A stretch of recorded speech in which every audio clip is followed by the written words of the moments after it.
Good afternoon from the farmer's garden. I'm one of the farmers and I'm heading out to the garden right now. So one of my littles is asleep and Brandon just took the other three to town with him, and that leaves me here by myself. So naturally I need to get things done while it's just me. And I'm going to be planting onions today. I don't know if I'll plant them all, but I'll plant some. So we have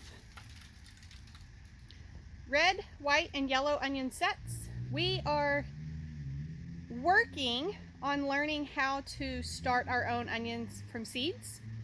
We've done lots and lots of experimenting with it, but we are just not satisfied with what we're getting right now. So we're going with the standby. We're going to use sets until we learn how to do it better. That way we know for sure that we have a good onion crop. So I've got these. Onion sets are simply started onions. They come in a bundle, and we're going to go put them in the ground in the garden. I'm using a tool that my Pop made. So this is a good time for me to go over something that we have kind of been asked about in the past. So Brandon and I are first generation vegetable farmers. We are not first generation agriculturists, meaning we have people in our family who have worked in agriculture. Our parents are essentially hobby farmers. They've not done it full time, but they've done cattle or vegetables or whatever. So we've been exposed to it, been around it our whole lives. My granddad was a hay producer, and he grew vegetables and watermelons and stuff, but never as a career, never as something to feed his family. Several generations back, our family lived on farms. But to be a first generation farmer, that simply means that we are not starting out with equipment, barns, land, cultivated fields, wells, any of the equipment that you need. Even if we had started with all of that, we would have had to purchase it. There wasn't any family to hand it down to us. So you can be a first generation farmer without necessarily being the first one in your family lineage that has farmed. For example, Brandon knows a man that is a first generation dairyman. He grew up working in agriculture in more of a support role, and now he has a dairy. And there's lots of different ways that you can be first generation vegetable farmer, fruit farmer, whatever, without necessarily being the first one in your family to live on a farm or to work in agriculture. So yeah, we are first generation vegetable farmers, but we are not first generation agriculturists. That's something that's in our family. Anyways, that was a long way for me to tell you that my granddad used to grow onions. Now he just grew them. He liked to feed his own family. He loved onions, and he liked to give them away. It was just something fun for him. But he made his own little onion spacer, and we have it now, and so I'm going to be using that today.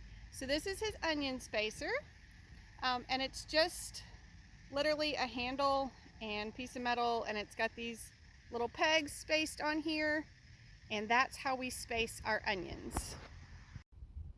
So onions are going to be going in this area where we lost radishes and carrots in the Christmas freeze. So I do need to get the hoe out and get some of these weeds out. Some of them I may leave, like this is vetch, and vetch is actually good for fixing nitrogen in the soil. It's a legume, so I may leave it, but most of these weeds I'll get the hoe and I'll get out. But first I'll show you how our planter works. So you just take it, figure out where you want it, punch it in the ground, and then when you lift it up, you have perfect little holes for those onion sets to go in, and then you can just line up. So put the end at that hole, punch another set, and keep going down through there. But first I need to get those weeds out, and then I'll be poking holes and popping onions in the ground. All right, we have talked about our stirrup hoe in the past. I've showed it on other videos, but I'm just gonna show it again because we have newbies around that might not have seen us use this before. So the stirrup hoe, in my opinion, is much easier to use than a traditional grubbing hoe, is what I call them, because this one you can kind of slide it back and forth, work it both directions. So you just set it down and rub back and forth, and it's much easier. It's easier on your back, easier on your arms, and I find it easier to not take out the plants if I'm having to hoe around plants. So this is what I'm going to use on the tops of the rows here to get that broken up. Okay, so less than 5 minutes. That whole row is cleaned up off the top and ready to go. But another reason I like this hoe is because you're not chopping, you're not digging. This one is not as much of a hazard to our drip tape. So this particular garden that I'm working in is in the yard, so we do have a way to irrigate it. Thankfully, we've not needed that because we are getting rain this year so far. But that's helpful to have that drip tape underneath there, and this is not digging down and getting into that tape and cutting it or slicing it. Okay, so I'm going to start going through and popping holes for some of the white onions, and you can see this is really easy. You line up the end,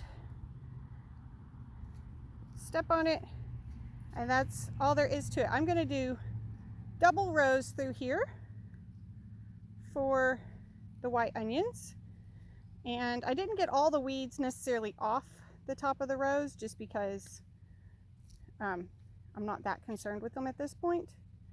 But if you wanted to, you could go through and rake all of those off and clean it up better if you're worried about aesthetics. I'm just worried about it growing. So you see those little holes, and that's going to be just the right size for those onion bulbs to go in there. I'm getting them a little bit crooked. Brandon's going to get me. He likes them perfectly straight, but holding a phone and talking, and I'm distracting myself. So there's the first set, easy as pie, and then I'm going to go through and do the same thing on this side of the row. Okay, now we're going to see how talented I really am if I can carry onions, hold a camera, and plant at the same time. So all the holes are there. We just go in, and in she goes. Not a lot to it. I believe that's actually a yellow onion that got mixed in with the whites, but we'll go with it. We will be able to see the color difference once it's ready, right? And that's all there is to it. And I am not planting these super duper deep because we have found that the deeper they are, often the smaller the bulb gets. If there's another secret that we're missing, let us know in the comments. Until then, we will assume that when we plant them too deep, they're just kind of restricted, and that's why our bulb is smaller. Again, that's part of the first generation versus second, third, fourth generation. We don't have anybody who has made a living doing this that we could just call and be like, hey Dad, how do we make the most money off of our onions? How do we get the best yield out of our tomatoes? All of those things. And so that's one of the things that we have to fight against as first generation vegetable farmers, is just, I mean, obviously we have degrees and we have books and we have Google and we have those things, but just that firsthand, having grown up watching somebody else do it sort of experience would be huge for us. So I'm just going to keep doing this with my whole bundle of white onions and get all of them planted. Okay, I've got about half of the white onions out now, 2 bundles of them. We're sort of going with the once burned, twice shy situation here. Since we've already lost some things to cold this year, we're a little bit like, I don't know if we're ready to plant yet. So I'm only going to plant half, and then we'll give it a few days, and then we'll plant the other half and all that good stuff. Anyways, here is a little tip we've learned.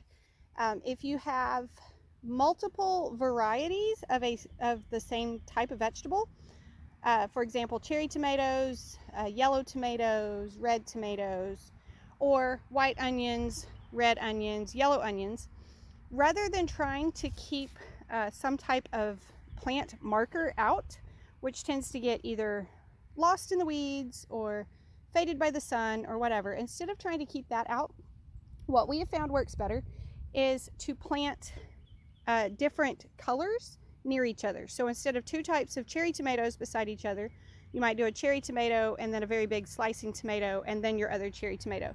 And that just helps you. You can write it down and then you can remember, oh yeah, we had that other big one in the middle. And that helps you keep your variety straight out in your garden. So there's white onions, here's red onions, and then I'll do yellow onions over there. Alrighty, probably less than an hour of work, and there they are. That's only half of what we have. We're probably gonna wait until next week. There's a little bit of a cool snap this weekend, so we're probably gonna wait till next week and plant the other half. And honestly, after that, we're probably going to buy more because that doesn't look like nearly enough. There's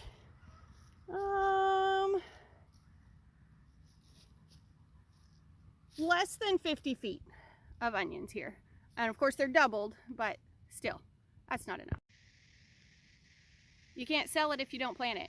You can't even eat it if you don't plant it. So we might as well plant a bunch, right? So anyways, thank y'all for stopping by the farm today. I hope you enjoyed watching me plant onions. I hope you learned something today. Y'all be sure and tell your friends about us and come back when you can stay longer.